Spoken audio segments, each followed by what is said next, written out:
Load up on guns and bring your friends. It's fun to lose and to pretend she's overboard and self-assured. Oh no, I know a dirty word. Hello. Prosecutor said Ethan Nordine was the undisputed leader of the group that day as they tried to prevent the peaceful transfer of power. An FBI agents arrested Proud Boys former national chairman Enrique Tarrio at this home in Miami. By 2 this afternoon, he was in federal court. Here we are now, entertain us. I feel stupid and contagious. Here we are now, entertain us. I feel stupid and contagious. Here we are now, entertain us.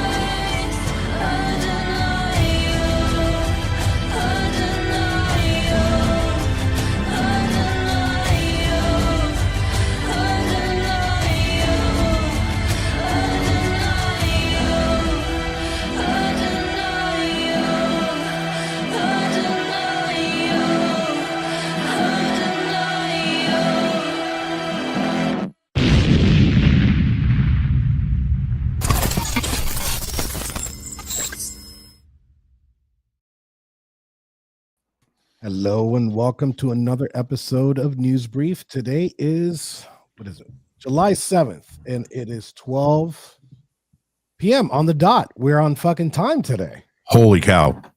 For the first fucking time. I didn't sign up for this. We're not running on Cuban time. It's like we're like a responsible studio and everything. Holy shit. Professional. All right, so I'm joined by my co-hosts, Barry, Rob, and Patty. Barry, welcome to the show. Absolutely. Assalamu alaikum. Happy 4th of July. And, you know, all that stuff. Is that so? I'm kind of confused. Is that Jewish or is that like I think it's Swahili for freedom. You know, they have the Uhuru little bench at Disney World. I don't know if you've ever seen it. Is it for sale? It's funny because it's in the African section of fucking Epcot. Of course, it's racist already. I love it. Let's go see where this is going. Rob, welcome. What's up, brother? Thanks, man. Patty. Do what now? I'm gonna laugh at that every fucking time. My bad. I'm gonna laugh at that every time. So let's start with the events of this weekend. We're going to touch on it briefly because we had a show on Friday live from the No Kings protest here in Miami. Something that we noticed that was a recurring theme on our live broadcast of this event is that they just had the first No Kings protest 2 weeks before that. And the energy had dissipated almost in its entirety. There was a couple hundred people on the first time. And when was that? That was June 14th, I believe. And then this one on Friday, we got less than 100 people in attendance. Barry, what were your experiences there? I know Rob was covering it live, and I'd like to get Patty's take on that. Well, we do have some excellent footage. I mean, I'm talking like National Geographic level footage. You were a huge cock that day. Yeah. And I was a cock rider. You were, you know, a little chicken, but nonetheless, you were you know, in the mix, in the crowd. They were very upset at your presence, and I think they forgot to be upset about what they came there for. So mission accomplished. Once again, Warboy Studio shows up and takes away the thunder. It was a lot of fun. Yeah, we completely killed that event. Like we murdered it as soon as we got there. If you look at unalived, you unalived it. We killed it. We're on your YouTube channel. So if you look at the picture, besides the ridiculous fucking costume I had on, as soon as I got there, I walked straight up I beelined up to the stage, And the guy, it was perfect timing. When I got up there, the guy's mic went out, and I went to give him the War Boys microphone, hoping that he would just grab it and try to use it. He almost did. But he almost did. Yeah, he did. I have footage ready to go of this. You want to play it? Go ahead, bring it up. All right, let's do this. I mean, seeing is believing. We turned it into a complete shit show. Rob, what from the live? Because I heard you commenting. I couldn't hear anything, obviously, because I didn't have a piece. But Rob, what was your take on it? Dude, I just was saying the worst shit possible, bro. I'm surprised we didn't get banned on every platform. Like the one chick that was talking, I was like, yeah, I bet you she's got an anal plug in, and she needs like a real man to like dick her down and have an orgasm so she could chill the fuck out. That was my commentary pretty much. And then the dude with the bitch lips, I was like, man, that dude sucks a lot of cock. Yeah, I wasn't the only one to trigger people. Barry, and I think this is a video.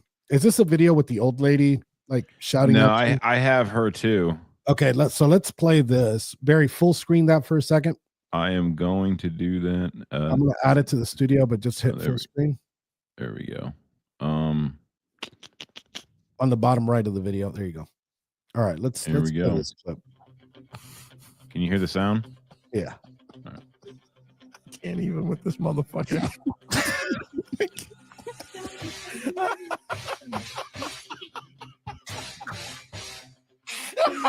Dude, your cock is moving back and forth. It's staying in the wind. He only wishes his cock moved like that.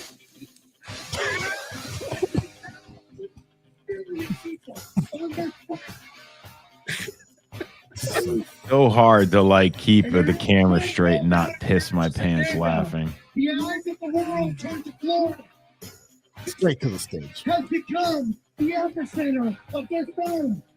As we speak, the first set of inmates are arriving at a concentration camp in the Everglades.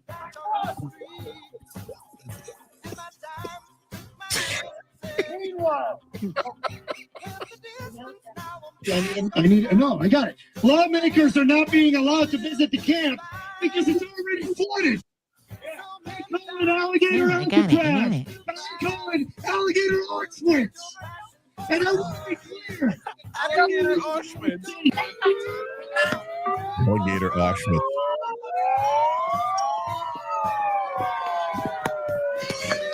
I remember thinking so many times, please, Enrique, do not fall and bust your ass and lose all the momentum we have here. Look at this faggot fucking wearing his upside down American flag.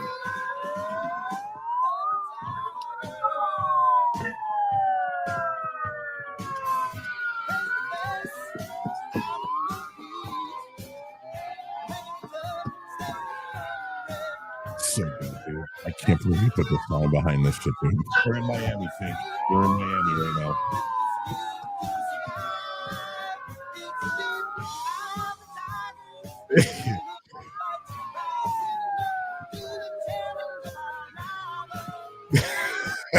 Look at these wannabe tough guys. Fucking bullhorn right in your ear, dude. How do you fucking get fucking paper fucking pussy?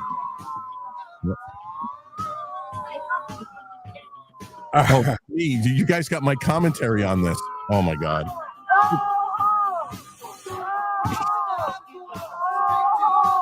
I'm home.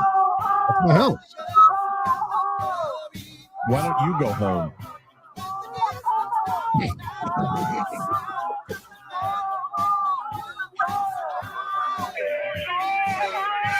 Look at that old man. It looks like he's ready to have a heart attack. I hope he does. One less psychotic liberal in the world. Oh, that guy was proud. I hope he has a heart attack. Oh, he was super mad. When I say he came up to me screaming in my face, and I just looked at him and I went, "Oy vey!" And he got so pissed. He was ready to kill me. It was I told them we're going to deport him back. Yeah. Where? I go, I don't know, Europe or Israel, dude. He was so upset. It was adorable. Oh, All man, right. that was great. Well, I do have the crazy cat lady one too. That one's pretty good because that's when you're talking to me. Let's play a little bit of that. Is And this I the kind one of where want your to see what Patty. camera went black? Yeah. Is this when she actually hit you and the camera went black? Yeah. Yeah. I got assaulted a bunch of times there. I mean, obviously it's a bunch of old ladies. I'm not gonna fucking. Nobody cares about you. Well, he got assaulted a fucking bunch of Care times. about Barry. Yeah. Yeah, I know. Yeah, she kicked me like it was the third time she kicked me. Now before I play this video, I just want everyone to know that yes, I do lose my shit on the lady real quick verbally, and it's for a strategic reason. I after put it this way, after I lost my shit on her, you know how many times she came around us or kicked us? Zero. No, she didn't do it again. So I believe if you're going to meet somebody with any sort of aggression, whether it's verbal or physical, you move to shut them the fuck down. And that's what I did. So at no point was I ever going to put my hands on this stupid, crazy cat lady, but she didn't know that. And that was what worked. All right. So here we go. Bring it up on stage. Every day is such a time. Every day has a tiny. Look at how crazy the left is, everybody. Barry, tell her to show us her tits. It's never been tried. I definitely don't want to see those fucking teeth anymore. Getting treated humanely and being deported back to their home country. That's a micro dick. I can hold his hand. I don't know. You're a little shitty dick. So it's a beautiful. Hey, shitty dick. That one that I guess I learned something new about myself. You have Barry. At least she's got a fucking umbrella over concentration you. camp to our shores. We need to stand the fuck up. Don't touch me. Don't touch me, crazy catfish. Did you say cat bitch? I said cat bitch, but the captions picked up catfish. Hey, this is the perfect example of why I say we should fucking repeal the 19th Amendment right there. That is the reason, ladies and gentlemen. That is the reason. It sucks for all you based fucking awesome conservative women, but yeah.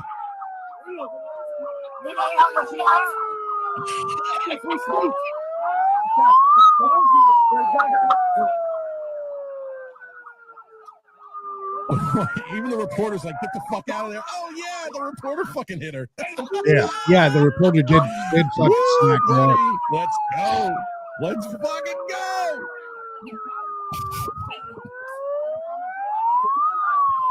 Don't fucking touch me, you stupid bitch! Don't touch me! Don't put your fucking hands on me, you cat woman! Don't fucking touch! Touch, you will fucking around and find out! See, whatever you want, you put your hands on us, I will Look fucking at him. flatten Look at you! him. I will flatten you! You're Don't a faggot. put your fucking That's hands on actually very nice of you, Barry, to say that you do open hands instead of closed. Well, I was talking to the dude at that point. I wasn't talking to her.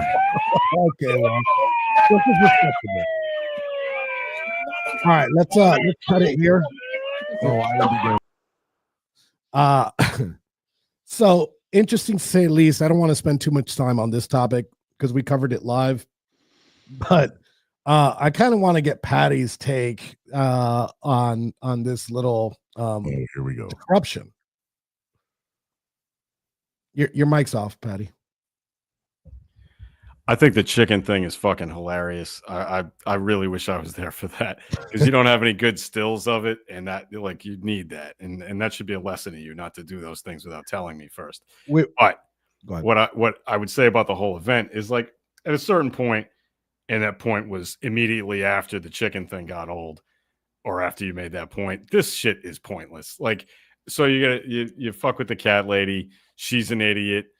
Barry gets angry, understandably. You don't want people like putting their hands on you in public and shit like that. And who hasn't wanted to slap one of these people? But it's just like, I mean, what are we even bothering for? Like the gag was the gag, and I appreciate the gag. But after that, once the bit's over, it's like, okay. Well, I we mean, did. What are we doing? We What are didn't we want to be there all day, you know. And I agree with you. Like the you could only do it for so long. And I think after a little bit, I took off the chicken costume, and I actually didn't because it was raining and it was keeping me dry. What's weird And- is that you didn't have pants on underneath, and that was the problem. Well, So next Nobody time, was supposed to know that. let's prepare a little. we're better gonna go for from that. touch my cock to actual touch my actual cock. Actual cock. Yeah. Right. So, What the actual cock is going on. And but and I'll this tell was you, the day that he had to register as a sex offender for the rest of his very life. so I think it was important Pederast. for us to go out there, and I just enjoy that the fact that I just got to show up. Yeah. And they go absolute ape shit, and then it just doesn't become about what they're there for because they're so stupid. They fall for it every time, and I know that they're going to fall for it every time. Like if they were smart about it, they'd just like ignore me, and they'd be like, "All right, fuck this guy," you know. And then That's you know what? probably never going to happen. Maybe I stop coming to those things if they start ignoring me, but I know that they're not. I'm losing my voice from screaming on Saturday, but for the most part, I think that I think me and Barry had a shit ton of fun. Yeah, and that's really what it's all about. I mean, I hate to keep going back to it, but the reality of it is, not too long ago, you sat in a cell with a 22-year sentence looming over your head. I heard the gavel hit the stand and heard 60-year sentence. And no matter whether you agree with January 6th or not, it doesn't change the fact that we were there because we believe in our political views. And now that we're free and pardoned, there was a moment in time where we may not have been able to do this again. And as much as the way we're acting is very childish, that's because it's a representation of how we feel of what the Democratic Party has become. I mean, in fact, I hate even using the word Democratic because there's nothing democratic about them. We saw that when they stole their own primary from Joe and gave it straight to Kamala. But I digress. But it's us doing what we love to do, and that is making the left look like a fucking joke, even if we have to look like a joke while we're doing it, because you know what? It is a joke. And the minute you can't find the fun in politics, then what the fuck are we even doing this for? So it was a lot of fun seeing them lose their shit. So any other comments on this, Rob, or anything? Because I'm going to move over to our next subject. You heard my commentary throughout the whole video, man. I think I said all that needs to fucking be said, bro. I don't think I need to add anything to it. I like how it says, "Oh, and Patty has a show too." On the call. That's awesome. So, Enrique, can I do a real quick reset and let some of the people that are on the live know what we're doing special today? If you okay, yeah, go ahead. All right, everybody. Welcome to the Lords of War podcast on War Boys Studios. Today, not only are we streaming on our regular places like X Live, Rumble, YouTube, we're also streaming to an app called Chatter, and you can find it in both app stores. The Chatter app, I'm not getting paid for this, but the Chatter app is in your stores. You sign up and you guys can go. It's kind of like if you're used to Spaces, just imagine Spaces with, actually being able to watch the live broadcast and having the ability to actually talk to us like a call-in kind of like, radio podcast. So if you are in Chatter and you do have a question, please put your hand up. We have moderators and co-hosts over there. And yeah, come check out the app, man. It's actually really, really friggin' cool app. It's a great time. And yeah, I mean that we plan on, hopefully if this works out well today, we plan on doing it more. Yeah. And then after the show, I guess just stay on here, Rob, and we'll have a little team meeting. Because I kind of was playing yesterday with the Chatter app, and I'm really liking the layout, the way that it works. I don't understand completely how it works because I was only on there for a couple hours, but we'll check it out. But we'll have a little team meeting after this podcast, see if we add them to our stream. See now, after all this, Chatter needs to sponsor my damn show. They need to sponsor for all the shit that I push. You're white and you're straight, so I don't think you have a chance there, buddy. Yeah. I don't know. You may be half right about that. Yeah. Yeah. So, okay. So moving on to the next subject, something we're asking in the Green Room pre-studio. I was like, do you guys want to talk about anything? And I think everybody wants to start off by this Epstein client list, this thing that just started just yesterday. It was news. So somebody's requesting to change your lighting. Rob always has a lighting or audio problem. So this Epstein client list thing, we heard Pam Bondi at the beginning of her tenure as the AG, and she was acting AG for a little bit. State that the Epstein files and his client lists are on her desk. Yesterday, we find out that there was no client list, and not only was there no client list, but there seems to be no murder. It seems to be a suicide, and they released supposedly hours of footage from inside the prison, which is funny because their first reaction was that there was no video from inside, that the cameras weren't working or something like that. These are things that the government has told us. So I'll start with you, Patty. You're shaking your head. What do you see about this? It's all bullshit. Like, people on the left, people on my side like to, complain about conspiracy theories and conspiracy theories. But if you don't see a conspiracy in this, I don't know what to do for you. Like, I mean, this is just obviously a fucking conspiracy. And it clearly crosses party lines, right? Because we've got a Republican administration right now that is lying about what they have, and a Democratic administration previously that lied, and the original Republican administration, which is also the Trump administration, which didn't tell us anything back when this whole thing happened. So I don't. And then you can even go back to the early 2000s when Epstein was clearly, obviously a diddler, and the government knew about it and didn't do anything. And like all of it, we are never going to get any information, because there are too many rich fucking pricks who are never going to want their names in public the way that they should be. Because apparently we're all supposed to, and I cannot believe I agree with certain people that I agree with after seeing their stuff on Twitter, like Jack Posobiec, whatever the fucking kid's name is. Like, I actually agree with this idiot now. Like, this is insane. But what's going to happen, and I tweeted about this earlier, right? And I'm going to get blowback from it. But what's going to happen inevitably is that some right-wing influencers are going to piss and moan about this for a couple of days and then just shut up and go back to worshiping Donald Trump, because they're not going to allow this to be a deal breaker for them with him. And that's just what Laura Loomer's going to cry and piss and moan, and so is Jack Posobiec. And all the other fucking kids and Cerna bitch and whatnot, they're gonna whine, but eventually they'll just shut up. Well, let me touch on a couple things you mentioned there. So the Epstein thing hasn't been a secret since the Obama administration.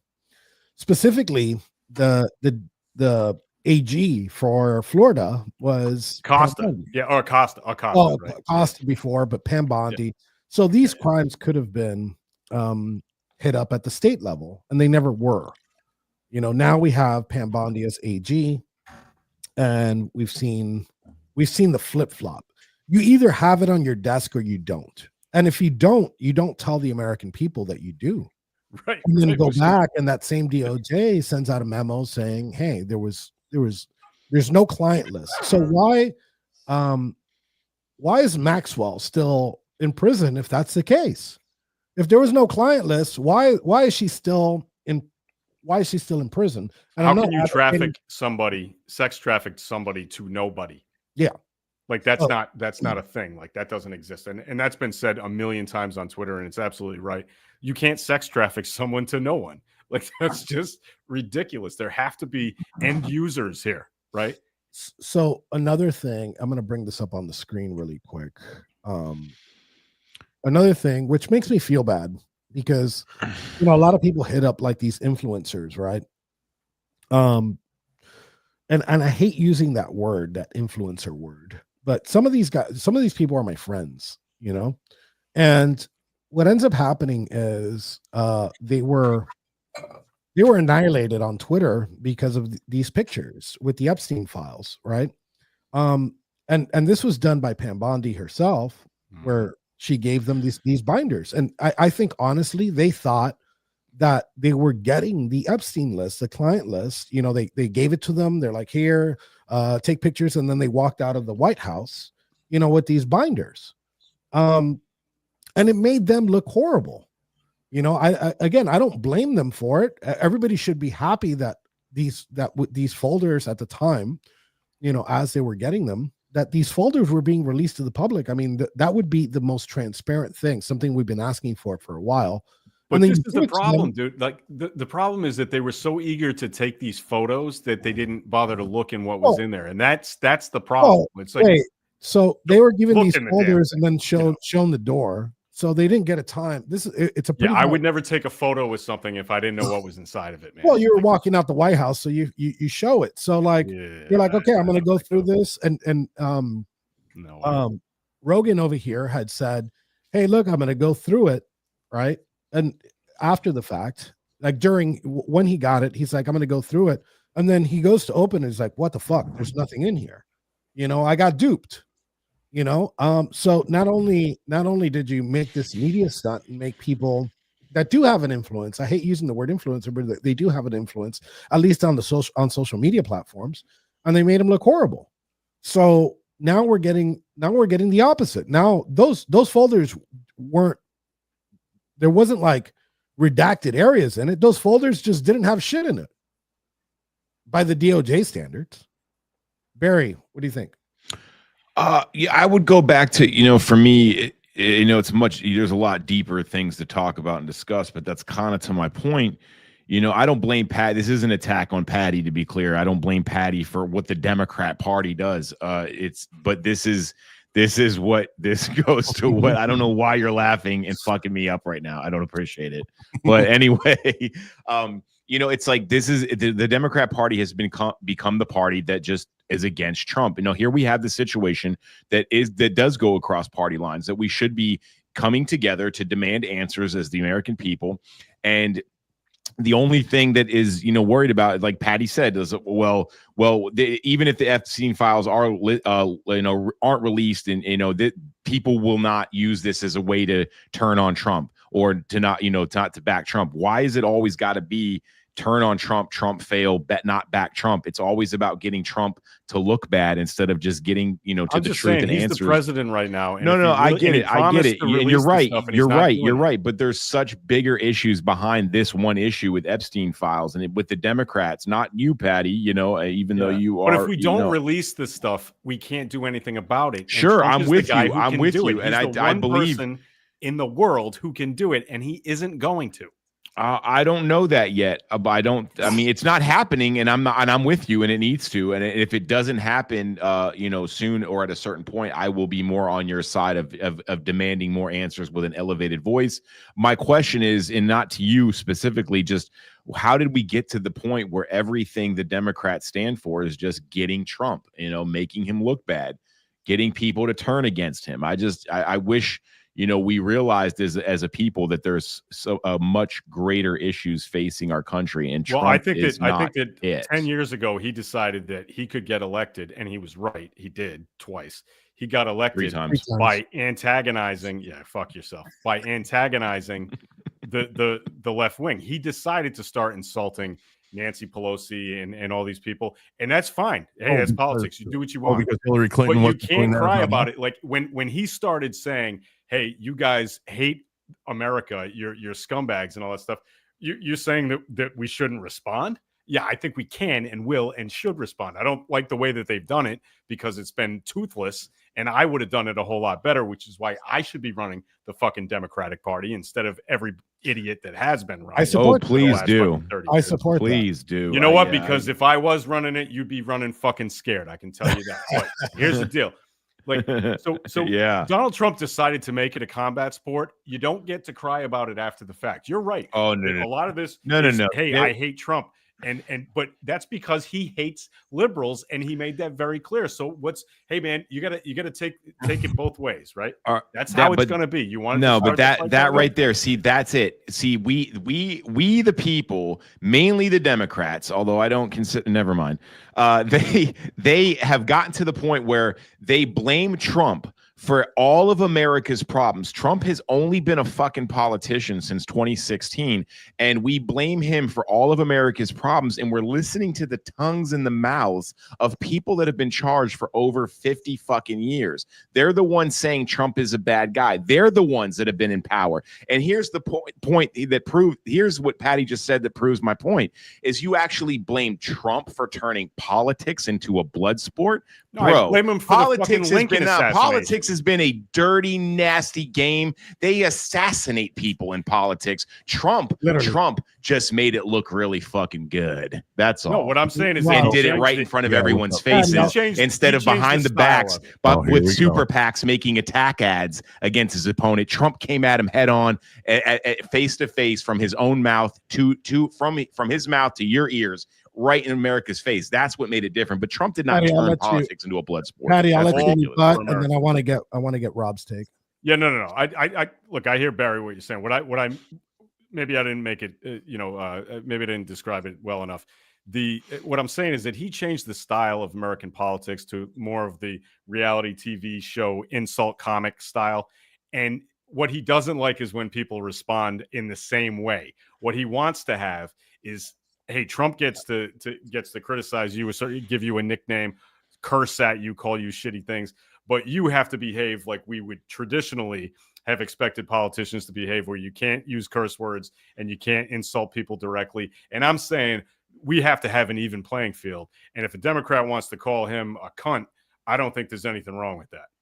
I agree with that. I just think that we've elected generals that have resumes, and politicians that have resumes, and they behaved a certain way and they acted presidential in public eye, only to be some of the worst degenerate sons of bitches when the doors are closed. So I say whatever the traditional way of doing things here in America. And we lost Barry. Rob, go on, blast something new. Rob? Yeah. So let's start out with this. I'll try to make it quick. It was debunked within an hour last night.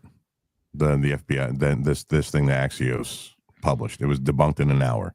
I'll go back to this whole thing with the binders was performative and theater, and if people didn't realize that, they're fucking stupid and delusional. 3, I'm going to say one name: John F. Kennedy.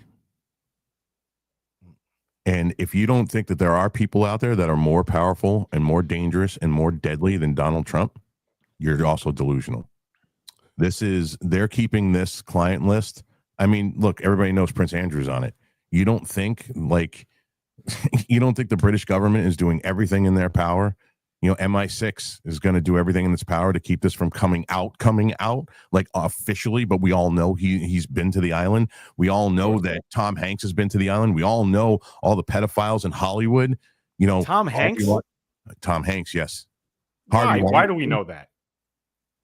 Because they have literally let the flight logs out, dude. There's some the flight logs that have been posted on Twitter are doctored. We all know that. Did I interrupt you? No, you're right. Sorry, my fault. Shut the fuck up, then. Yes, man. So you're talking about the most powerful people in politics, in Hollywood, in entertainment don't want this list to come out. They will do whatever it takes to stop it from coming out. Did you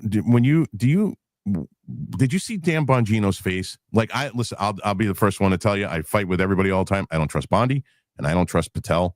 I think they're both bought and paid for. But do you see, like, when Bongino was doing the interview, it looked like he was literally eating a shit sandwich. Like he looked like he was sick to his stomach, because he knows what's on it. He knows what's at stake. He knows what's going to happen if all of this actually comes out to the American people. And somebody had said something on X this morning, and one of my posts in response to him was, he said it's either the CIA or they're afraid of what it's going to do to the people's, faith in government. And I'm like, first of all, if you have any faith in government at this point, right now, it doesn't matter what government it is. If you have faith in the American government, you're fucking delusional and retarded. And 2, if it is the CIA, they killed John F. Kennedy.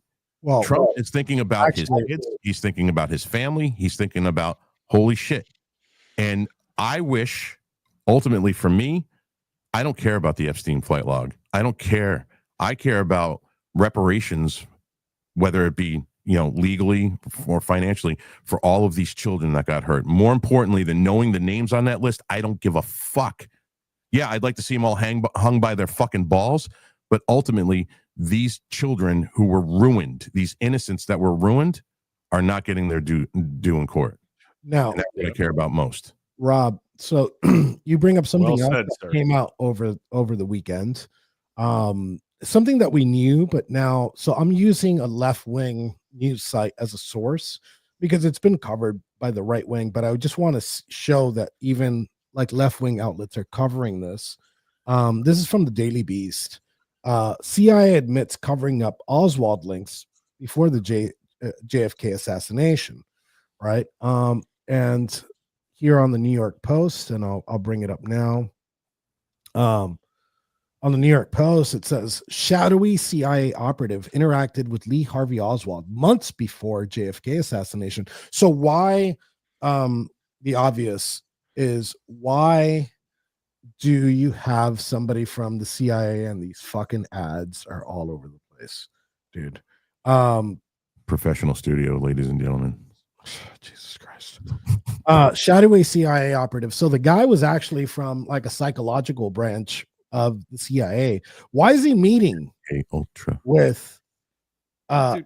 Lee Harvey Oswald months Look, before the actual assassination? So to think, and here's an ad for the Look, man, there's an airport in DC named after the guy who really kind of masterminded that assassination. Right. Yes. So, I mean, we fucking what are we even doing? And I would encourage people. I know that most people watching right now are not fans of Rob Reiner, but he did a podcast, a podcast series specifically just on the JFK assassination. That's some of the most like deep dive stuff you could possibly do. And if you're interested in the topic at all, or if you just don't like the CIA, listen to it, because there's a ton of information in there that I didn't know until it came out. It came out like, I don't know, like 6 months ago or something like that. It's worth listening to. Definitely worth listening to for everybody, no matter what party you're in. But Alan Dulles did it. So let's just.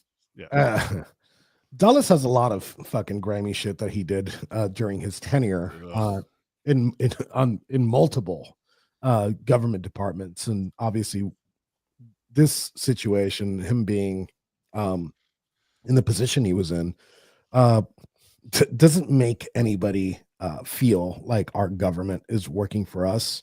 But this isn't news story. This isn't something that people didn't know. And like all these conspiracy theories that you used to hear about when you were younger, that you're like, oh, well, that's a bunch of crock shit,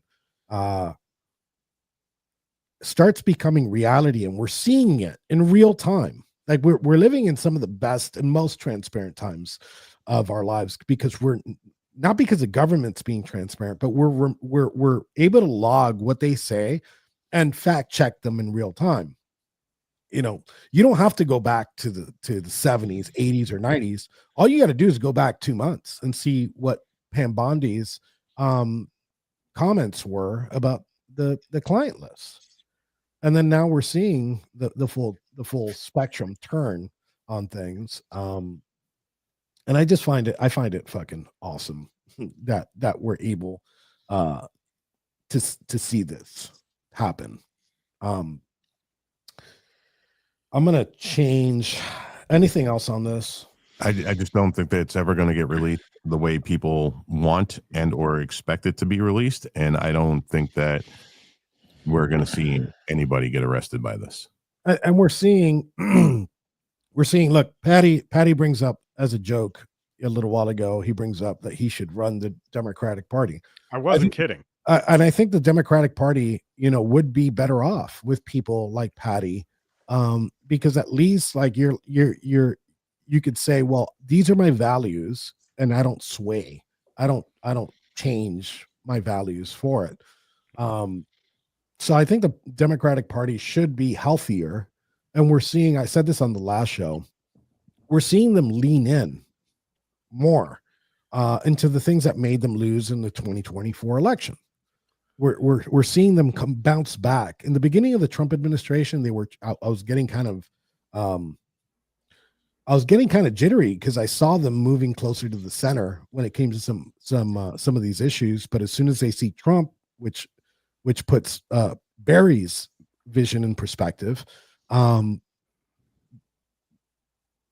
they're shifting. They were shifting over, but now they're leaning farther left, which might be a benefit for us come the midterms. Maybe Barry's prediction that we do keep the House plus 2 seats come in and make minds wrong.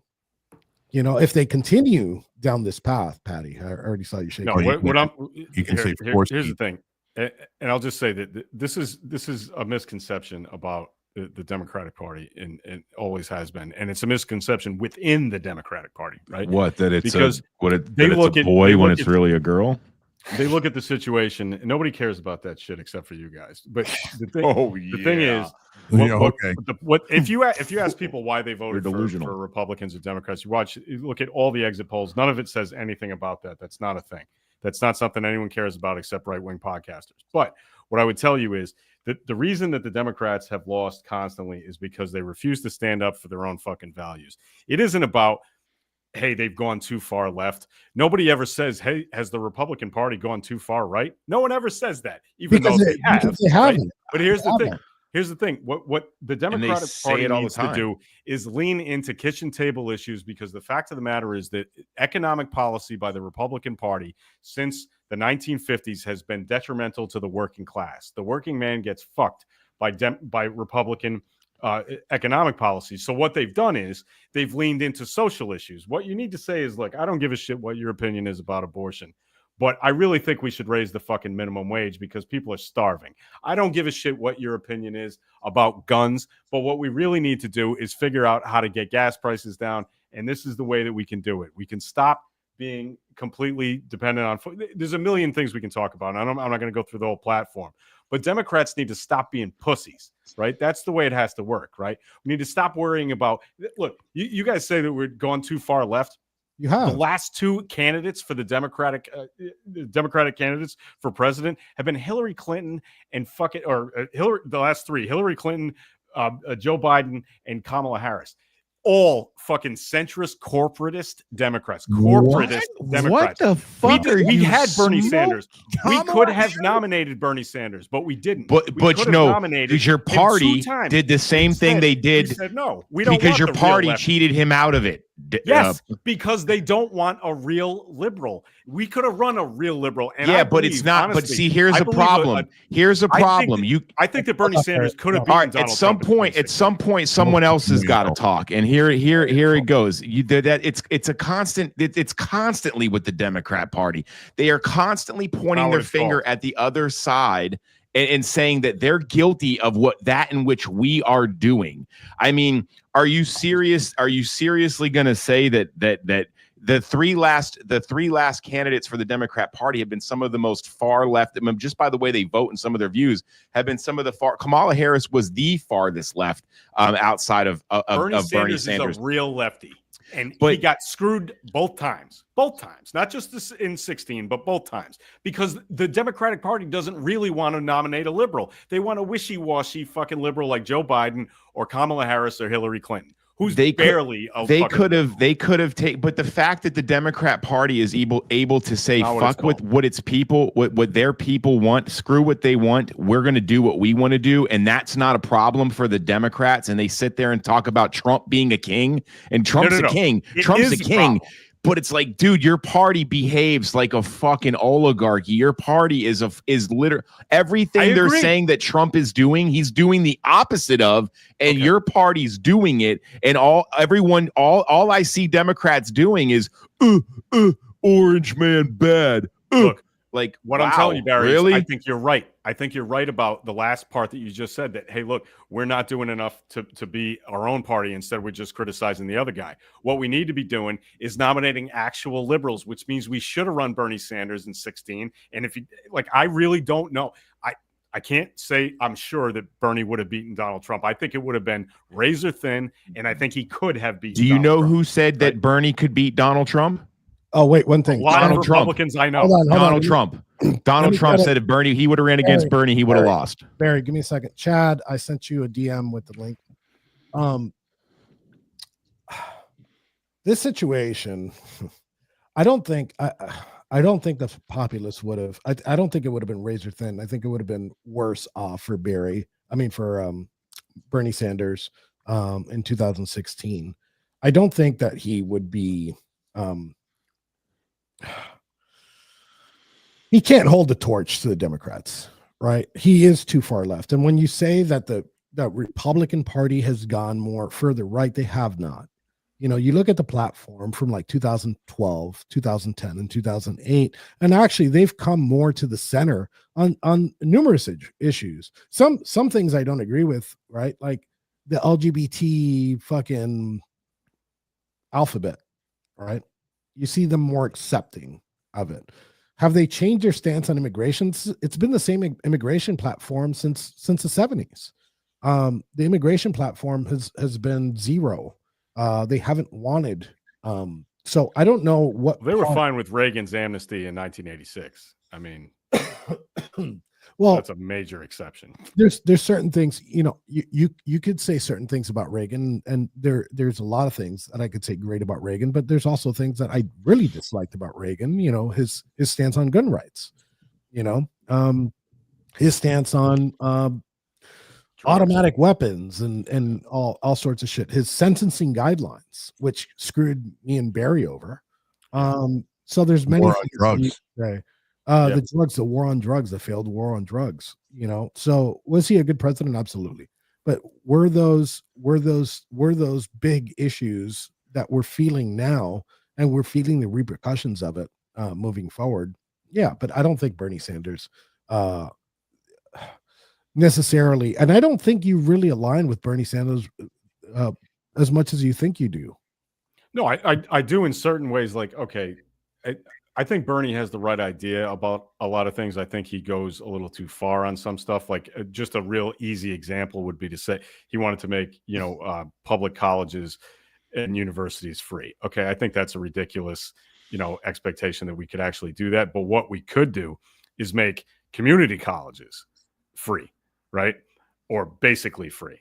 And if we did that and we encouraged people to go to community colleges and not get into massive debt, then we would have a workforce that I think would work better for the country, right? So you take an idea that he has and say, all right, well, maybe that's a little too much, but I can get with you maybe like 3/4 of the way, and then that can work. And so that's what I think. And a lot of the other things about Bernie, look, man, I am a liberal, so I am gonna agree with him on a lot of things. Bernie's stuff is all economic kitchen table issues. He doesn't generally get into social issues.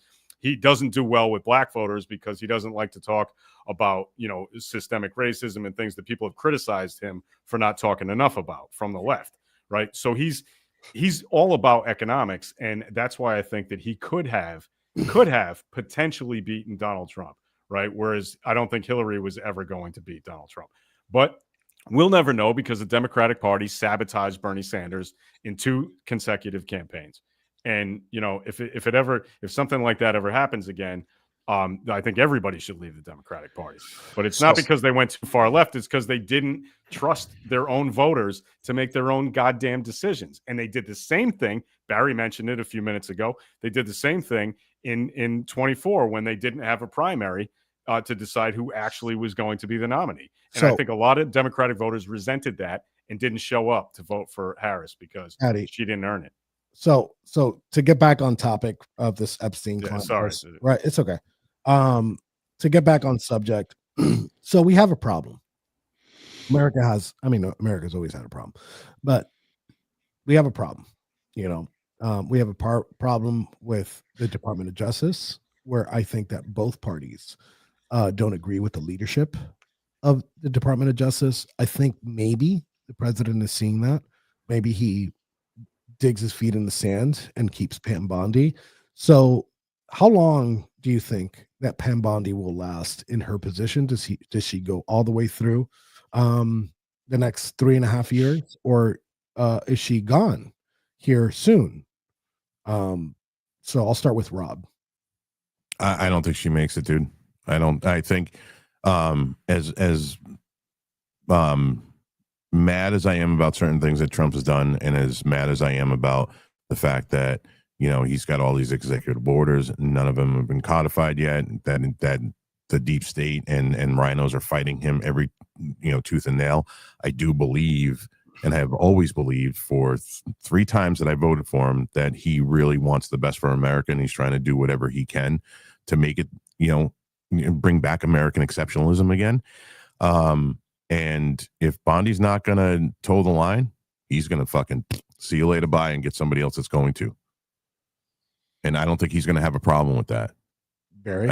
I think he's man enough to say, you know what, if you're not doing what I want you to do, which is the mandate of the people that put me in here, you're gone. When I think about this whole situation, I agree that the people clearly gave Donald Trump a mandate, and I think it's even more than we realize when you factor in things like the media, how much they worked against Donald Trump, how much they worked against his constituents by framing a narrative that everyone's racist and blah blah blah, and yet even still on November 5th, you've seen people show up in mass. Republicans didn't win that alone. MAGA supporters did not win in that fashion on November 5th. So when I think about Pam Bondi and Bongino and Patel, and while I'm never going to be able to trust this government the way that people should, it's never going to happen. I think that there's a strategic game that needs to be played before the midterms, because in order to see Donald Trump's America First agenda continue for a long extended term, we are going to have to at least keep everything the same after the midterms. And so I think there's a lot of that factoring in before they take before mass arrests start happening, before things start really picking up. I hope. And if it's not, then yeah, I really hope that Donald Trump will remove Bondi and get somebody in there to do it. But I do want to see him win the midterms, us win the midterms, so the America First agenda gets carried into 2028. Yeah, Patty. Bondi's an idiot, and the way you know that she's an idiot is because Donald Trump put her in office. And what he will do if he removes her is replace her with another idiot. And that's the only solace you can take in any of this stuff, is to know that whatever jackass ends up in office next will fuck up just as much as her. So let's look up. I'm gonna pull up Polymarket, something we love doing here on the show. Of course.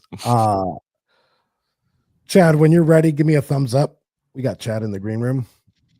I'm going to bring him in, but first, before I bring him in, let's take a look at this. Let's take a look at Polymarket.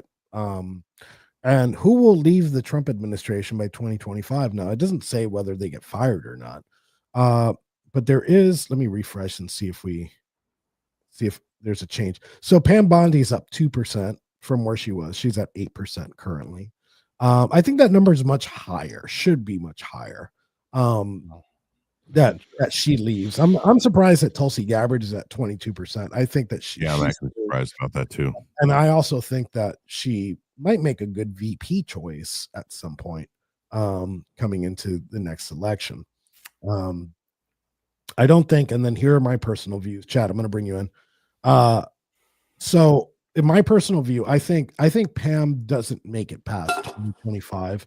There's a lot of issues that we've had from the beginning, and just MAGA in general just doesn't trust her, So Chad, I'd like to give you the mic to talk about this issue or anything that Patty has said, because I saw you. Oh, shit. So what's up, buddy? Can you guys hear me? First off, my system's rebooting right now, so I had to do it off the gay phone. So you can hear me all right?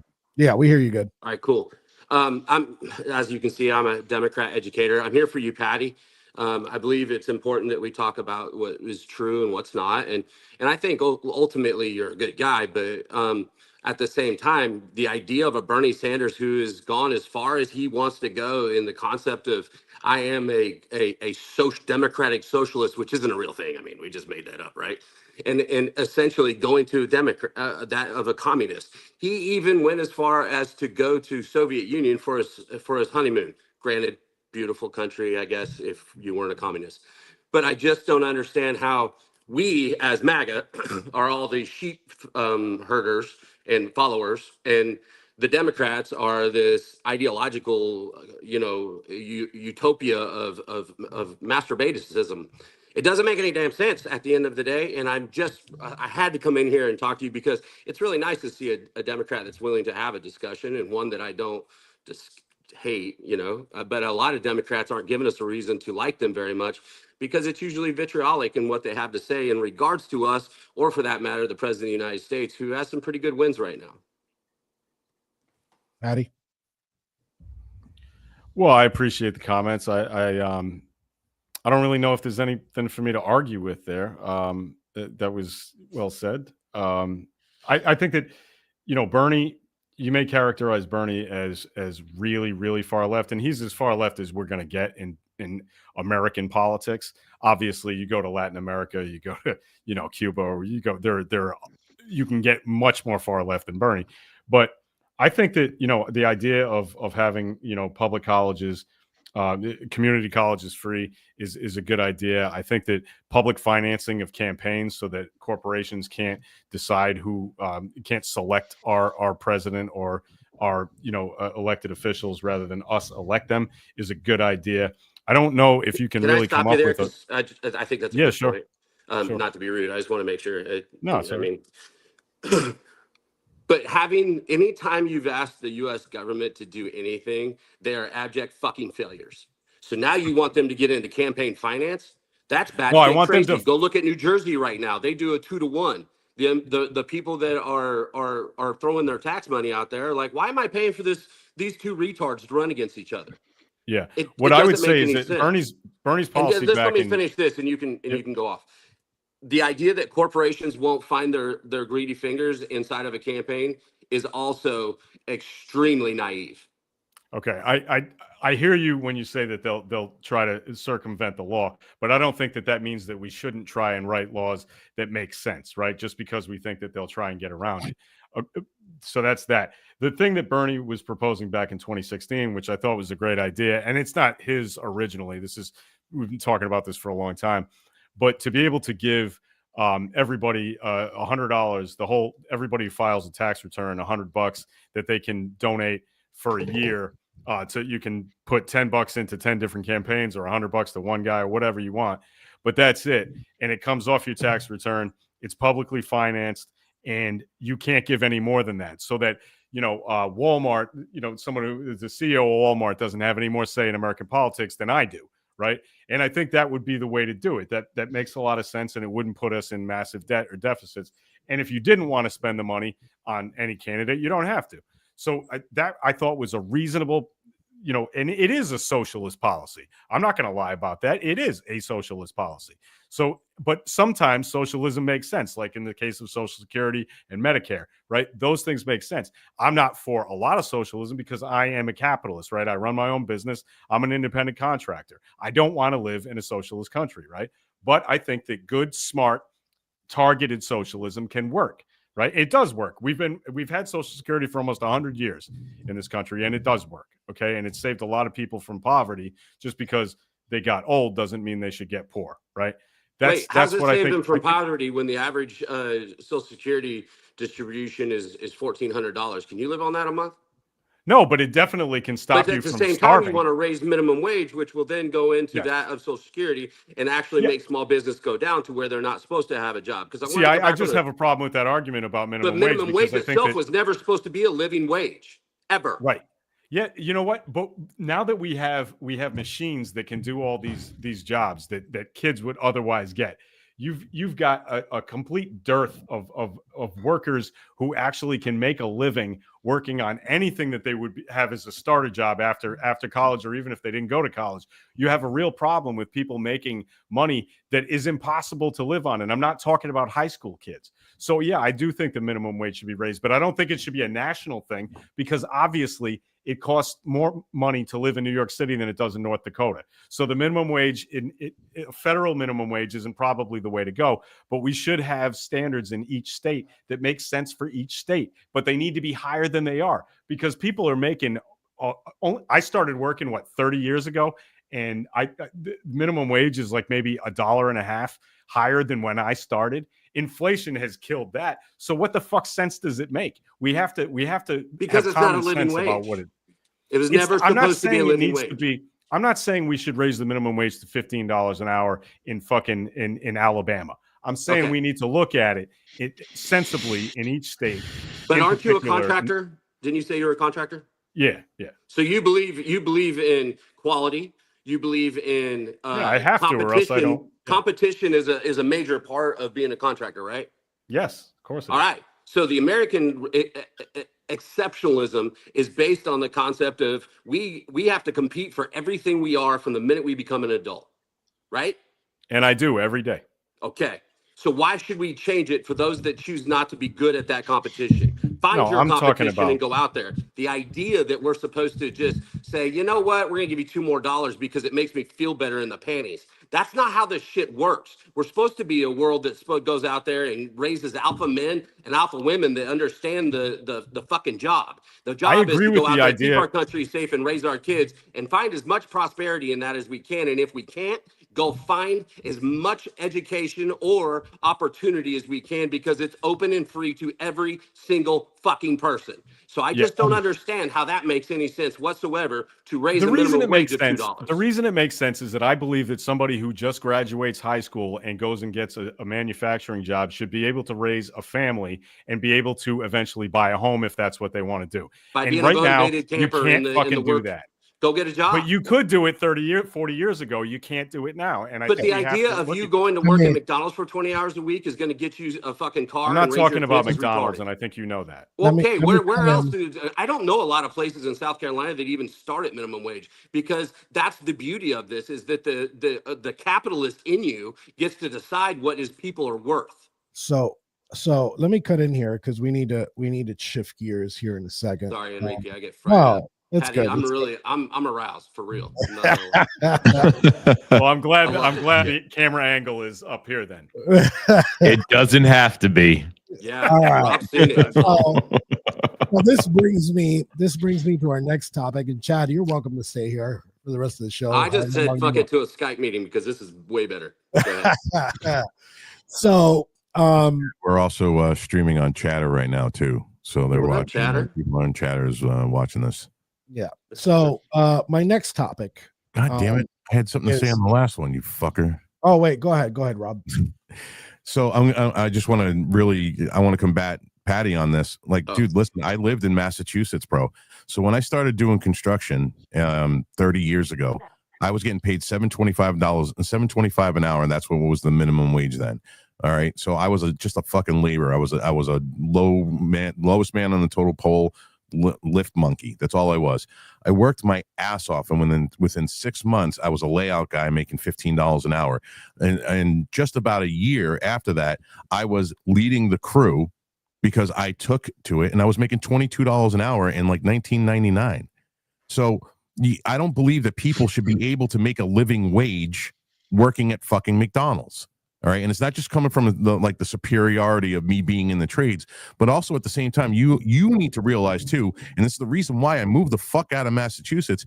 The state makes it impossible for people to live on $15 an hour, which is what it is right now. You could actually live for $15 an hour here in New Hampshire. But who would want to? We don't wait. Yeah, you know, a lot of people, because a lot of people want to with you. I don't mean that. Live in fucking freedom, dude. You know, and the fact that we don't have any income tax here, we have really low property tax in comparison to other places. The fact that your state makes it fucking possible for people to live on $15 an hour is the crux of the fucking problem. Same thing with New York, same thing with New Jersey, same thing with California. Yeah, you can't live out there on fucking $15 or $19 minimum wage, but that's the state's fault because they're fucking fleecing all of their people. So, you think that this $15 an hour is not a living wage. It is if the state actually cared about the people that lived there and did pay taxes and want to live there and want to fucking raise families there and want to be able to buy homes. You got to fix your fucking state first. Has nothing to do with the minimum wage because you can make $25 an hour in fucking Massachusetts and still not be able to fucking live. Okay. You can't, dude. A fucking basic fucking apartment in Taunton is $2,700 a month, dude. And that's Taunton. It's a shithole. Same thing with Brockton. Is a shithole. And I can tell you, look. Yeah, $2,300 a month for a studio in Brockton, of all places, bro. You can't deny what I'm saying. You can't fight me on it because I know just as much about Massachusetts as you do because I lived there for almost 30 fucking years. They don't give a shit about their citizens. All right, can I give a nice shout? I don't want to monopolize. Our brother Chad here, that joined. Your mic's muted, Chad. I gotta give a shout out here. He is in full War Boys Studios attire here because it is not just a recommendation; it is a need for War Boys Studios hosts to wear sunglasses during. Well, you don't want all Patty shit getting in your eye. Well, I got criticized on Twitter all weekend because I wore sunglasses on Rob's show and sunglasses on fucking Kim's show, and everyone's like, "Whoa, is this guy wearing sunglasses?" I'm like, "Does anybody tell Tario he can't wear sunglasses?" No. But the liberal does it, and everyone has to fucking clutch their pearls. Well, since you're a liberal, can I just go to that hypocrisy? Never care about the opinion of somebody you never would fucking ask of it. No, I ask conservatives in my opinion of their opinions all the time. You should. You need to learn. Right. Let's shift gears here. So, over the past week, Elon Musk is considered starting a new party called the America Party, and we've seen a lot of back and forth with if this is a good idea, if it's a bad idea. So I'll give my opinion here. Actually, let me give my opinion now because you guys have been all over the place today. So I think I don't like the two-party system, but one thing I dislike more than the two-party system is a system like we see in Canada, a dysfunctional system that we see in the UK and other places, where they can't come to a consensus on hardly anything. That's why most of these governments are dysfunctional. The fact that we already have an America Party, which is the takeover of the Republican Party by the MAGA constituents. And the MAGA constituents, I believe, are a lot bigger than what we saw in the election. A lot of people just don't vote. Obviously, that's the case in many states. So I'm getting vibes. I'm getting vibes from the election that gave us Bill Clinton, where if the third party wasn't there, we would have had a second, whether you think it's good or not at that point, a second Bush term, or the fact that we saw some of that get pulled in the 2000 election by the Reform Party. So give me, and I'll start with Barry here. Give me what your take is on this new party. I think, and I believe that, Donald Trump had 4 years of watching, after witnessing firsthand the blatant corruption in our government in its entirety, not just the Democrat Party, but the Republicans as well. And I find it hard to believe, or I think I would be naive to think that Donald Trump he's playing 5D chess. We see it with everything he's doing as far as the Gulf of America and other things and moves he's made. why wouldn't you, if you were Donald Trump and Elon Musk, why wouldn't you think down the field and look down the field and plot and plan different things to advance your agenda through the swamp that is DC, and create these little psychological things and tactics to advance the America First agenda? So I think that they're up to something, and they're causing the American public that is against them to fall into their hands. Because one thing, when Elon and Trump got into their little beef, one thing that stopped happening is Tesla's almost stopped burning overnight. So I think there's more behind the scenes that these two guys are actually doing. And if I'm wrong, hey, I'll eat crow. But we'll see. I think they're up to something. So Barry, let me ask you. You're saying that you think that this is a ploy by Elon Musk and Donald Trump? The reason I say that, excuse me, is these two men are very smart. Elon Musk is very smart. We know the math exists behind a third party. It's not going to work. We know it's not going to work. It will fractionalize. Who will it benefit? Is there a way to cultivate who it benefits in a way where it benefits your agenda? So is there something like that going on? I think that they might be, because Elon would know right away that making this third party is an utter failure and only going to hurt whoever's trying to push it through. So if it hurts somebody, it's got to benefit someone. Can Trump make it benefit him? So I think here's the thing. I think, Elon, we got to thank Elon for being able to be on this stream right here when we weren't able to be on Twitter at all before, and many other social media platforms. Obviously, Trump gave us truth. We haven't used it as much as we should be using. But another thing is, the guy's a genius, hands down. If you ever read his book by Walter Isaacson, the biography, where he comes from, and the level of things that he started, and he's been very successful at things that usually won't be successful. He started PayPal. He digitized the ability to transfer money from one person to another, secure payments by a third party, and verify. You got SpaceX. That was pretty crazy for a private citizen to think that he can build better rockets than NASA, right? And then he revolutionized the way that we think about automobiles in the United States, with him acquiring Tesla and making it from like two guys in a garage to a full-scale project that we've seen across the world, right? But something that he's not good at, I believe, is reading the room. He's not reading the room on this situation. The party he left, because he was a liberal, and went to this party, took him with open arms, right? And I've said this on this show before. Coming into the Republican Party and this new MAGA movement, you have to assimilate. It's not like this huge tent. Like, we have our core values that you can't move away from. And I do applaud him for kind of sticking to his guns as far as trying to kill government waste. And we've talked about the big beautiful bill on this. Some of you guys think that it's not a beautiful bill, including myself. I think that it could have been better, and we talked about omnibus bills. But I think with this party, I think he's not reading the room right, because politics is a whole other world than business, right? Politics, there's a group of people that you need to capture, and he does capture.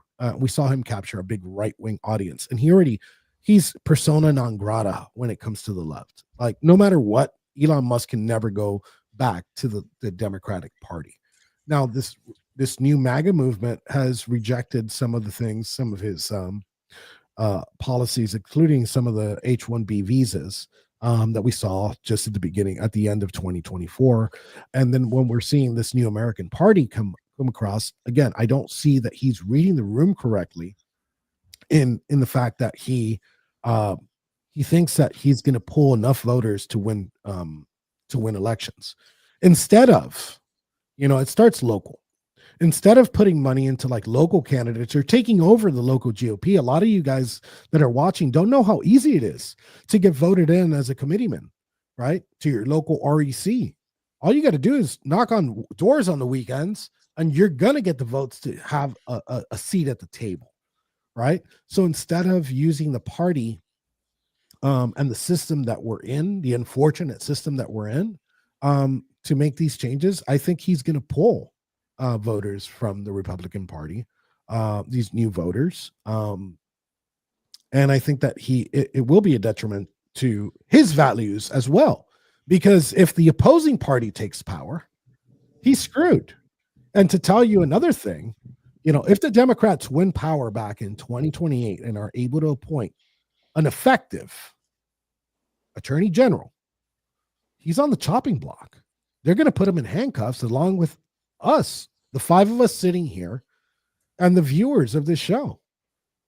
So I don't see this working out very well. I hope the traction dies off, or I hope he sees the reality of the situation, the numbers. So I'm going to go to Rob. Rob, what do you think about this? So, yeah, listen, man, I admit it to everybody. I voted for Ross Perot. I hated Bush Sr. I know what it did.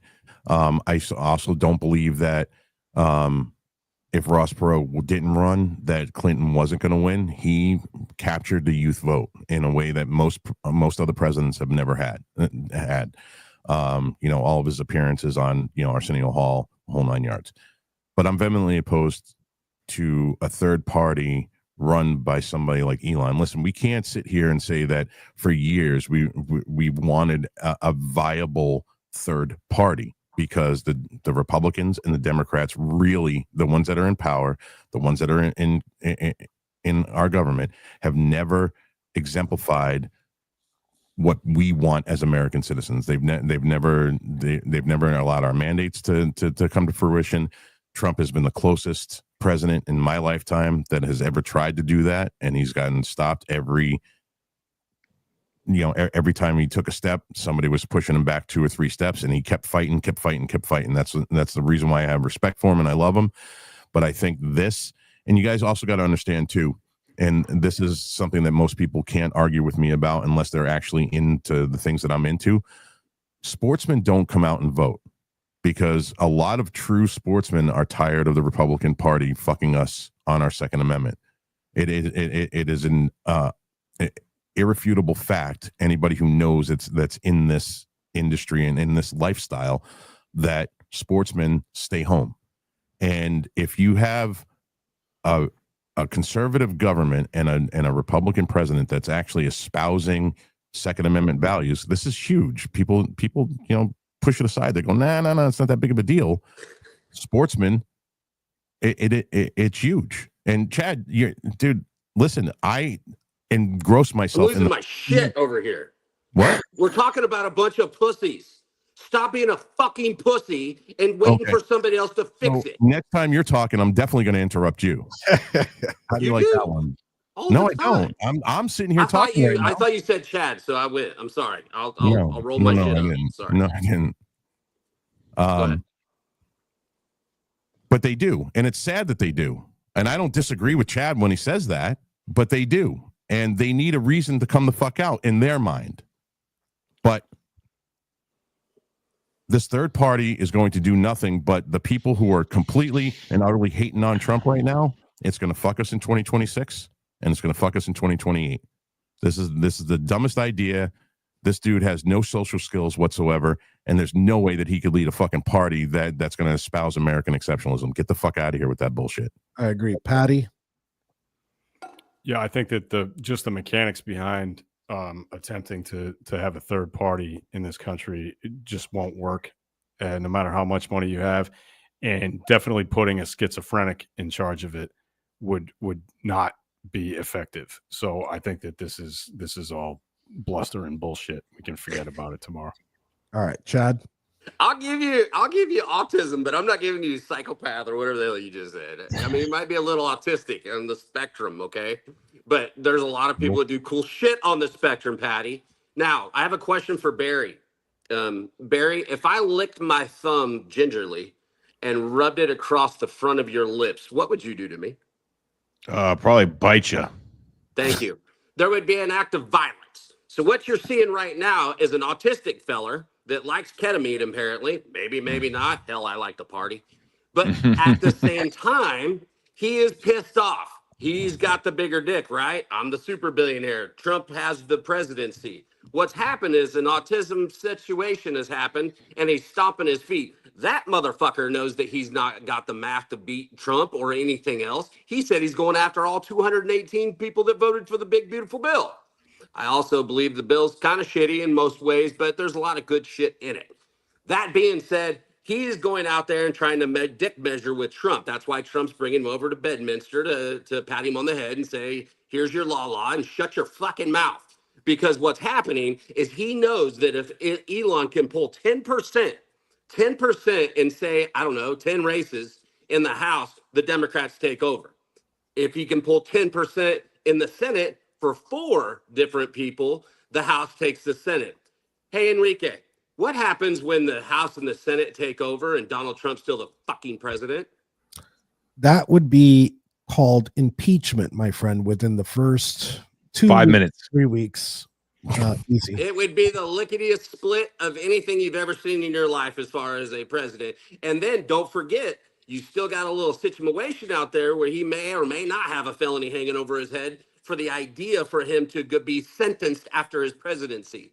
And what has Elon done? He's sat there and all done everything but gargle on his balls to J.D. Vance as should be the president. He's made his bed. This isn't 5G warfare. I work with General Flynn. I assure you, I know what 5G warfare is. He wrote the fucking book. And at the end of the day, what you have is a man that called him a pedo. There's a huge fight that they can't have like usual billionaires do, where they buy each other's company, and they're going to what they know, and that is Elon wants Trump to pay. He wants him to pay and pay dearly for whatever has his little autistic brain all pissed off. And this idea of a third party, he's not a retard. He knows that he can't get it, but he also knows he's rich enough, powerful enough, and we know the electorate is retarded mostly. So it's not going to take much to pull 10% in 2 of the House and the Senate to put Trump where Elon would consider it a victory for himself in his personal vendetta. 3. This is my last point, and I'll take a Xanax. I'm telling you right now, this motherfucker goes out there and wants to take down Trump, right? Everybody's like, yeah, I've seen the MAGA guys. They're like, yeah, the Republicans suck. The Republicans suck because you're a pussy. You won't go out there and fight for what you're supposed to fight for. That's what the Proud Boys are about. That's what fucking war boys are about. That's what guys with a dick are supposed to be about. We stick up and fight for what is right. We take care of ours. And the Republican Party is ours. But I can't get out there and beat up blue hairs if I don't have a whole bunch of you other people with me. And the apathy is the thing that's kicking this country right in the fucking tits. It is apathy because you're all wanting to be on Twitter and jack each other off in your fucking bullshit rooms instead of going out there and getting the fucking job done, just like Enrique said. It takes this much time to go be a precinct committeeman. And if the Proud Boys took over the fucking Republican Party precincts across this country, we wouldn't have a fucking problem. Not one. There'd be a balanced budget. There'd be all this cool shit. Why? Because we let apathy. Apathy breeds power, and the power that comes from apathy is usually pathetic. Remember that. Okay, so I actually want to touch on something that Chad said there. You want to touch on Chad? That's rough, dude. Do it in the green room. Hold I'm on. a tank guy. It's gross. Sorry. Too much. Can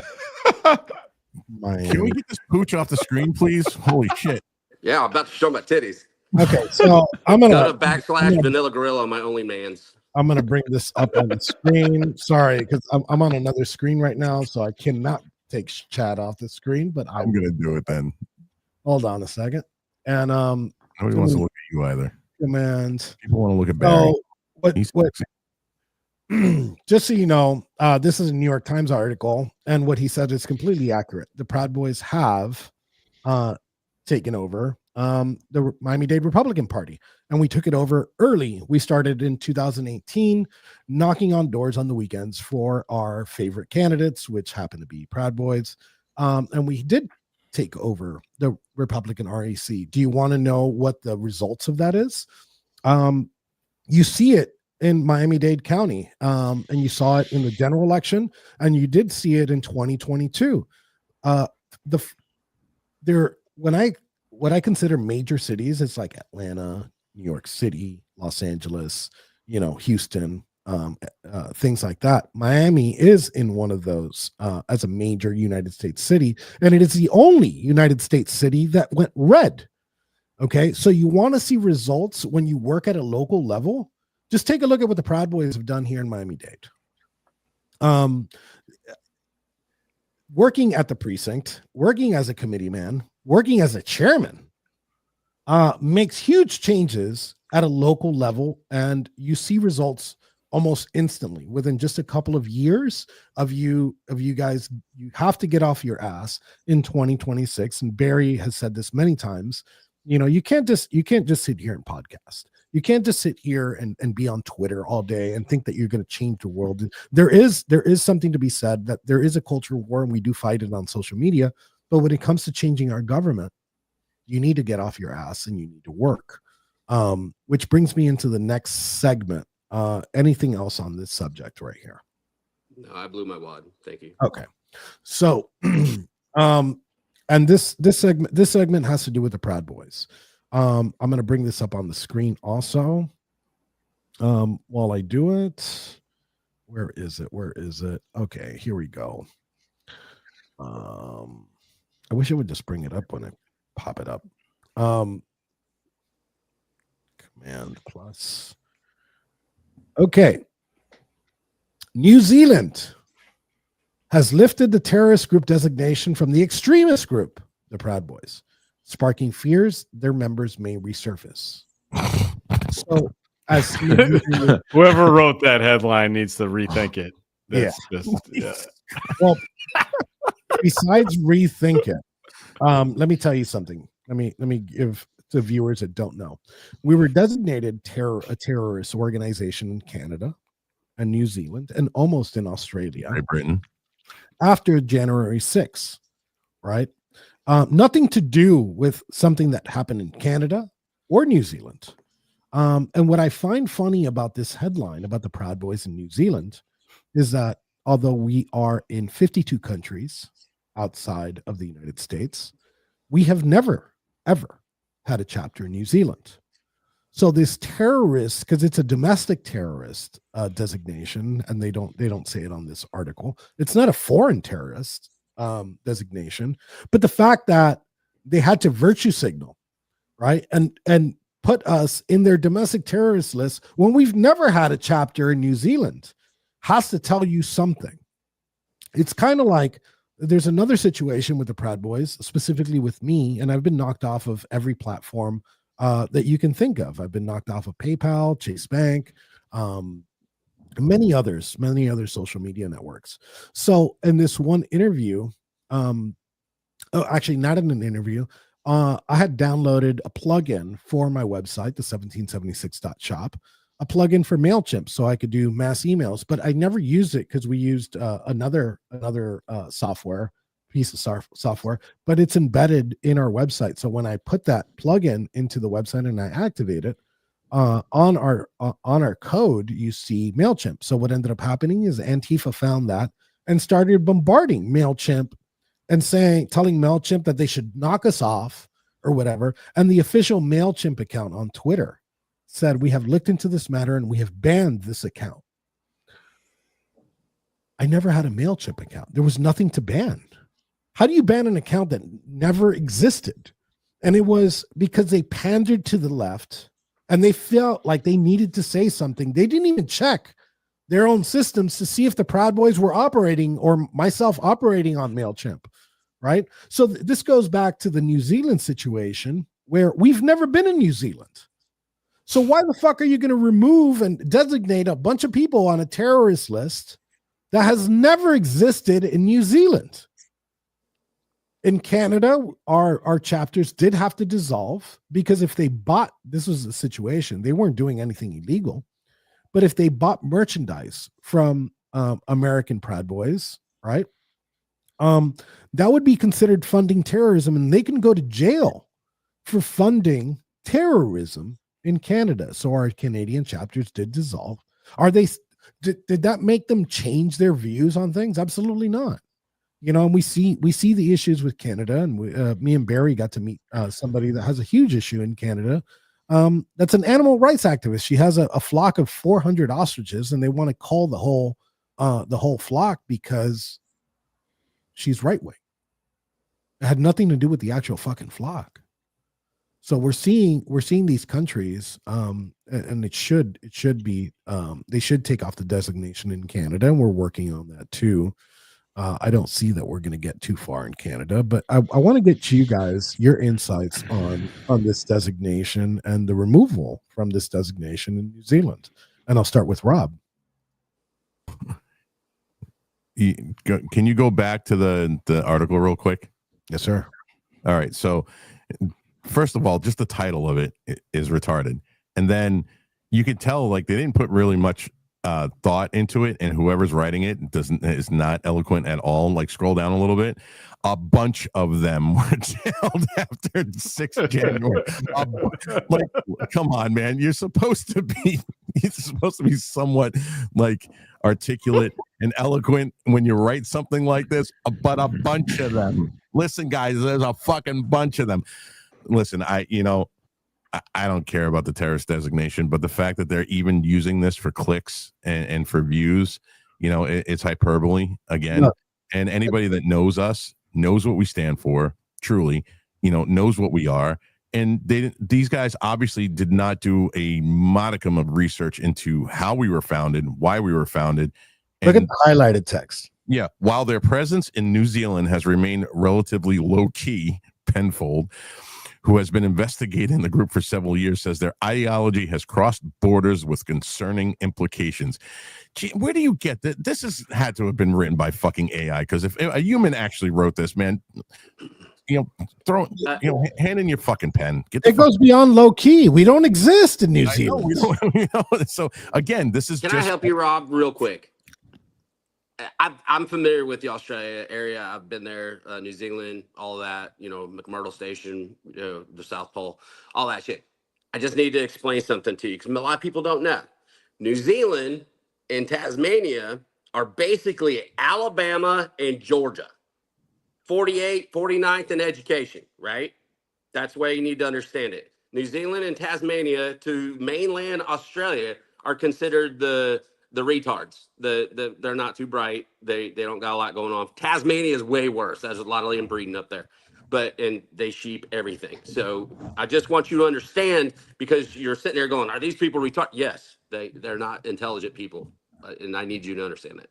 No, I got that from the article, but thank you, Chad. Well, it's not just that moron. They're all that way. What the fuck? Chicks are hot though. Chicks are very hot. Well, it is what it is, but but not no. So yeah, I mean, if they're saying that, we actually have chapters in Africa, if something like this came out in Africa, okay, sure, whatever. But the fact that we're not there, and the thing is, and this has got to be for everybody that's listening in chatter, and the 13 or 1400 people we got watching right now, we will always be the boogeyman because we believe in American exceptionalism. We have stood our ground and we do not waver in it. And we will always be the boogeyman to the people that want to destroy this country, want to destroy American exceptionalism and Western civilization and Western culture. And I'm okay with that. Fuck them. Oh, I think everybody's gone over it pretty well. I just think the headline is hilarious, but while I was in prison, one of the, I think it was a Sunny Hostin, whatever that fucking beast is on The View, she made the comment that the Proud Boys were America's Hamas. This was shortly after that October 7th extravaganza. And yes, that's exactly what I did. I fucking laughed.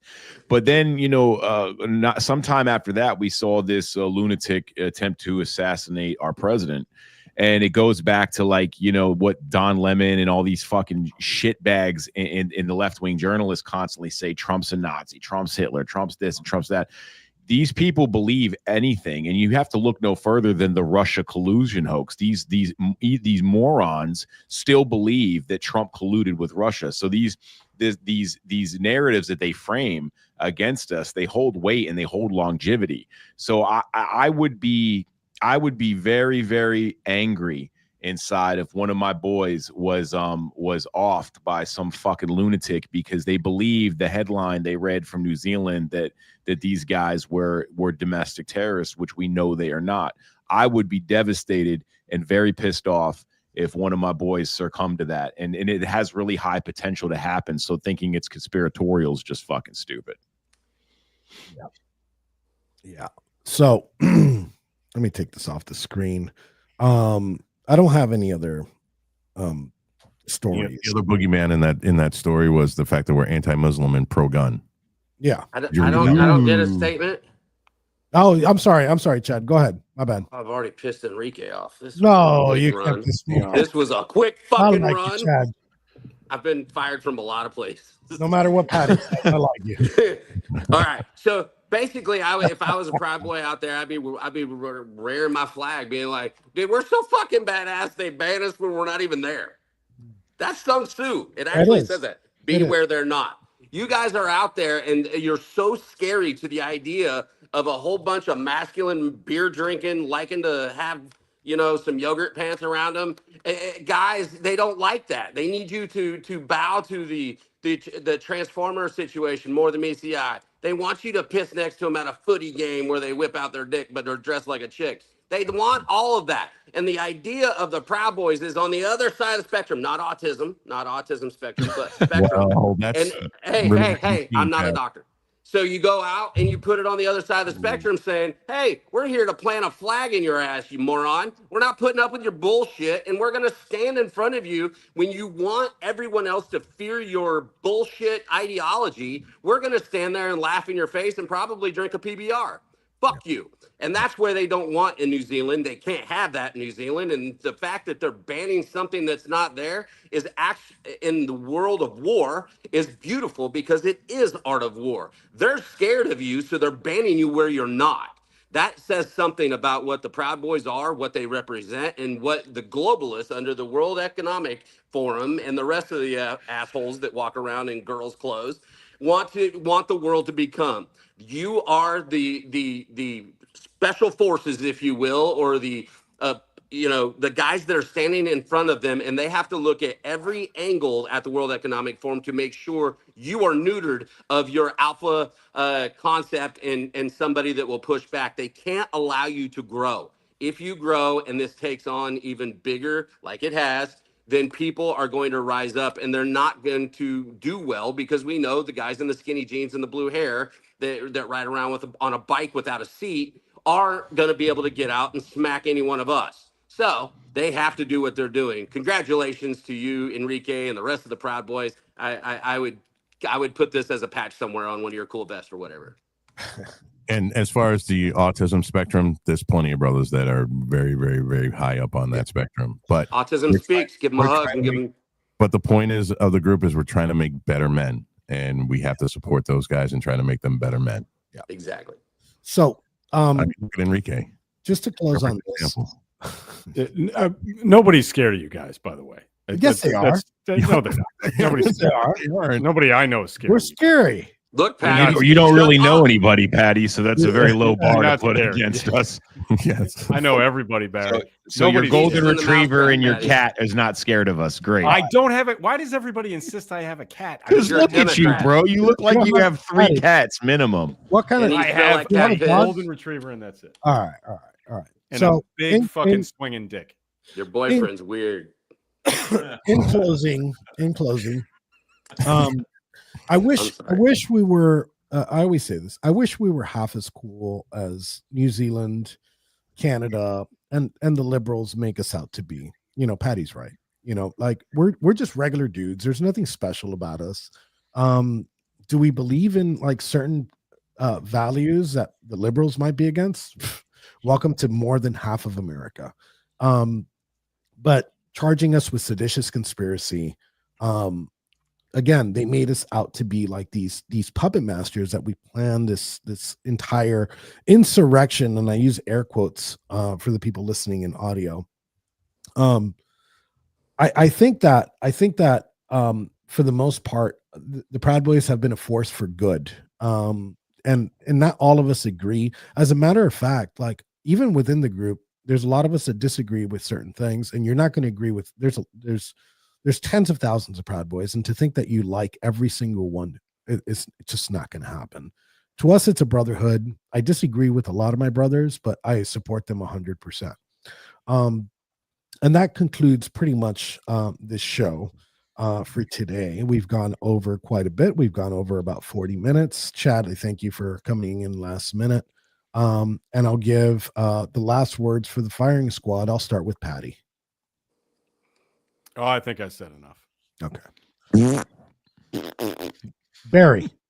Yes. If you realize that a lot of these problems we have in America, as far as what we witnessed against Donald Trump and what we witnessed against the J6ers, we can all agree that the Patriot Act is the culprit. If you want to get involved in realizing and understanding what you can do to help stop the Patriot Act and its use against American people, check out WeTheJ6ers.com, like we the people, but WeTheJ6ers.com, and get involved and support our work and share our website out. Amen. Yeah. Rob. Yo. So we got a couple of minutes. I hope since we have people in chatter today, they're used to interaction, and I want to just go over. We got Chad, we got Shell over there as a moderator, and we got Leah over there as a moderator or co-host, however they want to do it or say it. I just want to make sure that there wasn't anybody that wanted to either ask a question or. So hey, chatter. First of all, did you guys enjoy this today? I hope. Is there somebody that's going to talk back to you? I enjoyed it. I like when Chad gets sideways because he's the bomb, and I like all his cool words. That flex at the end was like fantastic. Thank you. Chad's cool words. Leah, Cool what do words. you think, honey? I love it. I know that people came in and out that might not have, and that's okay. That's what it's like scrolling by on social media. If you don't like it, you scroll on by, and you'll find your people here for sure. Amen. Okay. And I just want to make sure that nobody else has anything they either want to add to it or say. And if they don't, I'm going to say thank you guys for joining us today on the Lords of War broadcast. And, this is the first time we simulcast it to chatter. And I think I got everything taken care of. And I think it was a success. And hopefully we'll get more people in here that can be a part of the show and ask questions and the whole 9 yards. And then today, bro, my show's at 5:00 right here on X. Live Warboy Studios, Critical Mass with Patriot Rob. Join me, and we're going to be doing not only we're going to be live, but we're doing an X space too, so you guys can join in. And yeah, man, I want to thank Chad for coming in here and raising the roof.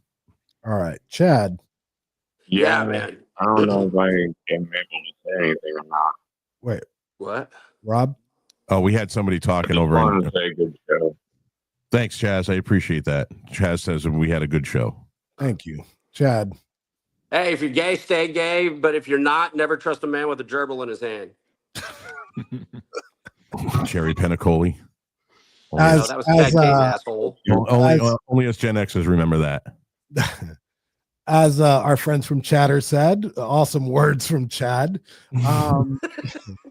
So I will be off from Tuesday to Friday on the news brief. The show will continue, hosted by Patty, Barry, and Rob, to those who can make it, and maybe some of our other hosts in the Warboy Studios can make it.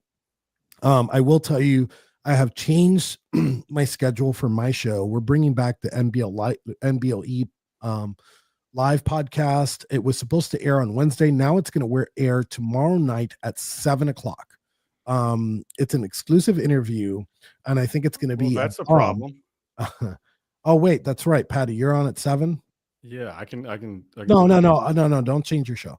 Don't change your show. I will be putting on Warboy Studios what time I'm going to air, but I do want to air it tomorrow.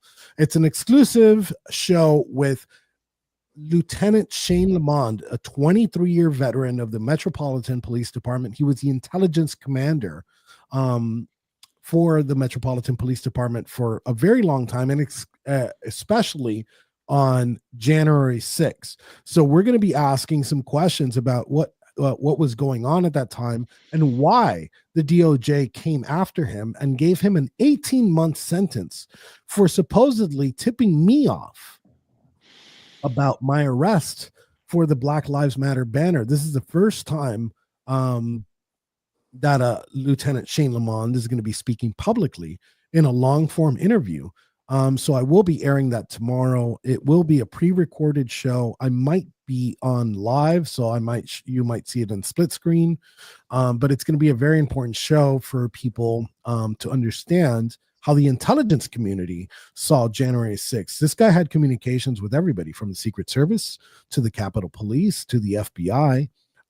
So we're going to be digging in to some of those questions. And if you have any questions for Shane Lamond, go to the War Boys Studios, take a look at, scroll down a little bit. It's in one of the posts where I announce at what time and what day we're going to be airing this. Obviously, that's going to change. And shoot your comments and questions that you have for Lamond right at the bottom of that. And I will be asking those tomorrow afternoon.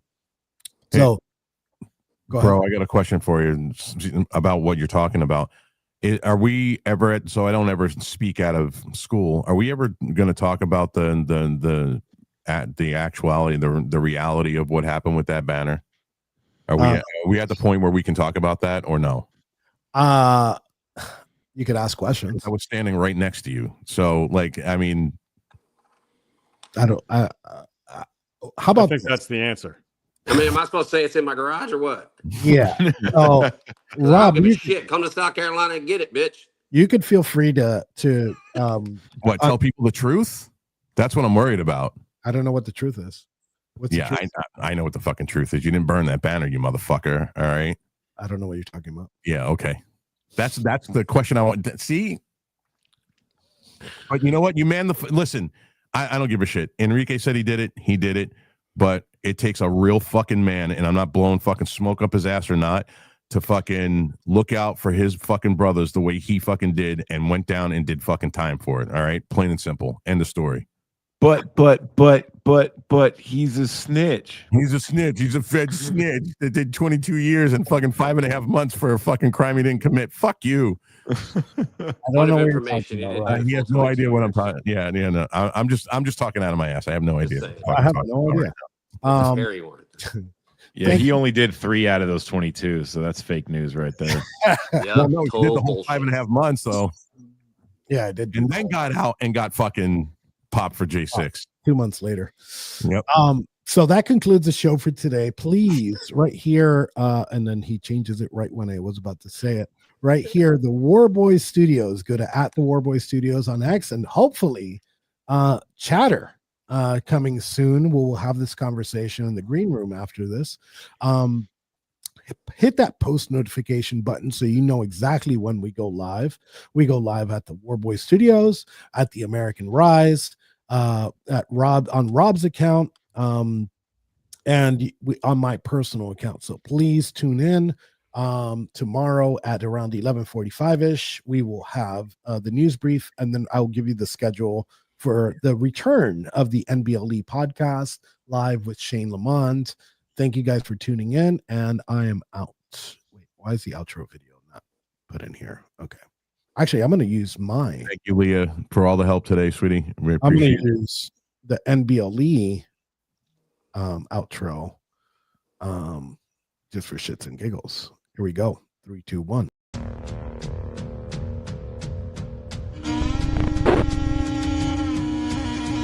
Proud Boys leader Enrique Tarrio is set to be arraigned following his arrest in Washington Monday night. Tarrio is suspected of setting fire to a Black Lives Matter banner stolen. I'm not going to cry about a group of people that don't give a crap about their constituents. They call themselves Western chauvinists. They're certainly male dominated. And this right here shows you the power when we, the right wing, unite. Leader of the Proud Boys makes a stunning revelation. I am a Western chauvinist who refuses to apologize for creating the modern world.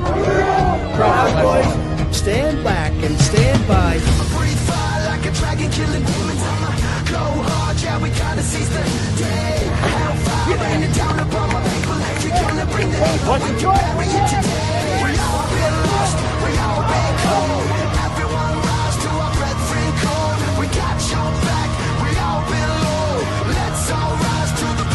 but in no other nation do people enjoy greater freedom, opportunity, and prosperity than here in the United States of America. USA! USA!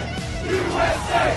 USA! Do you condemn those people? Can you say that right now? Okay, I can't say that because I think Why not? condemn is a very strong word, and I think it's a little bit too strong. Because I'm the head of the organization and I know exactly what we planned and what we didn't plan, and we did not coordinate to assault the Capitol. Enrique Tarrio is the Proud Boys' current leader.